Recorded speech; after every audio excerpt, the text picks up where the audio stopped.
I've been spending time in Melbourne's South Sudanese community, where depression and mental illness are having fatal consequences.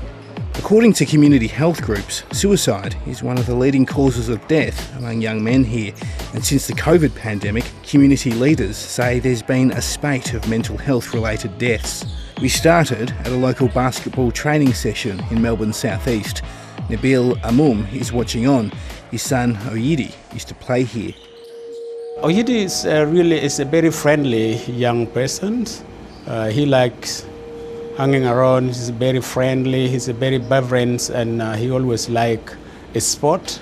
And he's a very social person. So he like being in a community, involved in youth leadership, and always been loving. He loves basketball. When he come to us and say that this is form here, I'm going to play basketball college in the United States. So we were so excited that... With the world at his feet, Oyidi returned from college in the United States in 2020 because of COVID-19 lockdowns.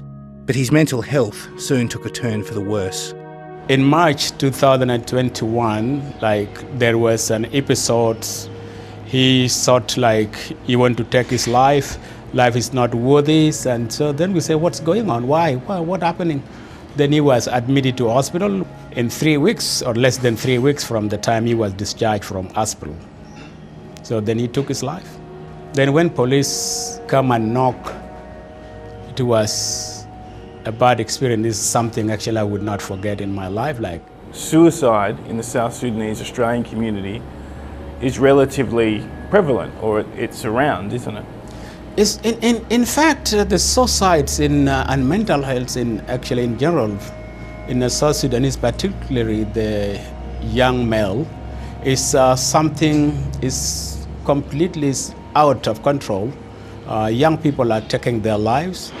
What's up? What's up? You're growing tall, yeah? Huh? You're growing tall. Nabil now attends every training session of his son's old team. After play and before they play, this is always we talk to them like they look after each other. They need to always to communicate to each other.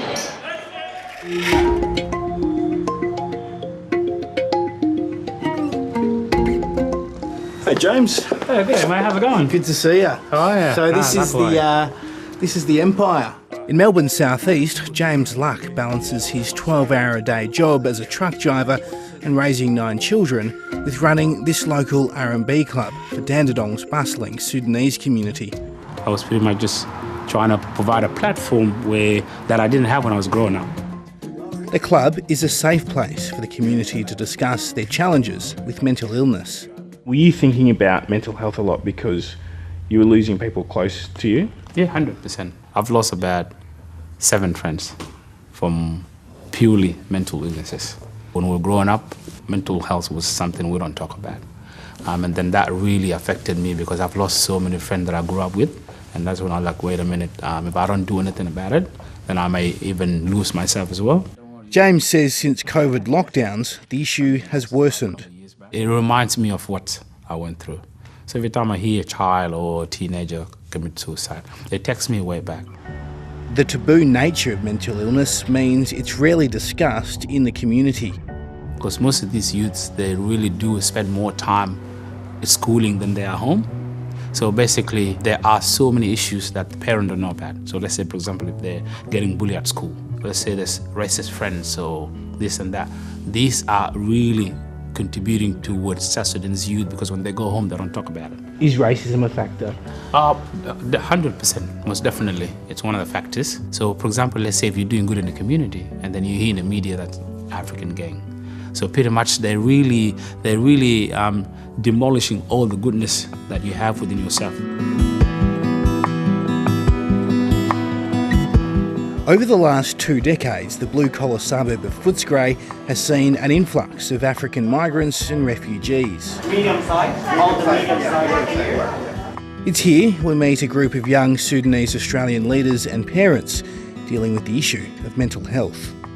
Just collectively, in my friendship groups, there's been many discussions about mental health and even knowing people who have committed suicide. I've lost a brother and I've seen I've heard many stories of suicide.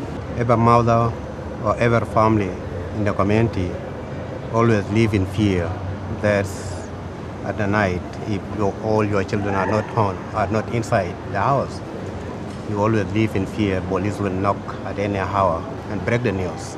I believe that it's intergenerational trauma, effects from the war that our parents have never even hailed from, have never had a counseling session about, them trying to raise a child in a first world country that they barely even know about. They're now pushing for more resources to be made available for the community. That's something that we lack, a safe space to actually open up to someone and say, hey, look, I actually need help.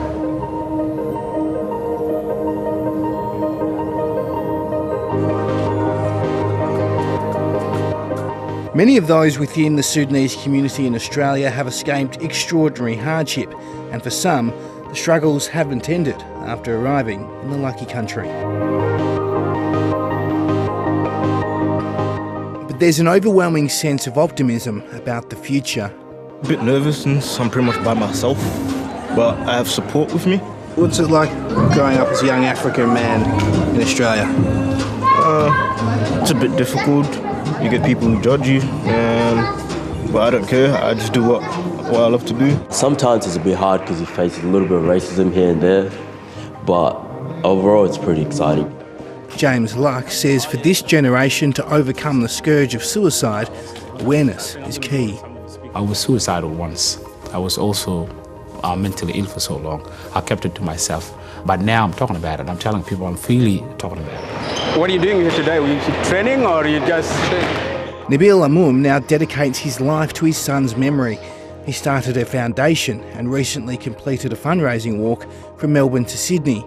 I'm very optimistic that young South Sudanese will have a brighter future here in this country and they call Australia home.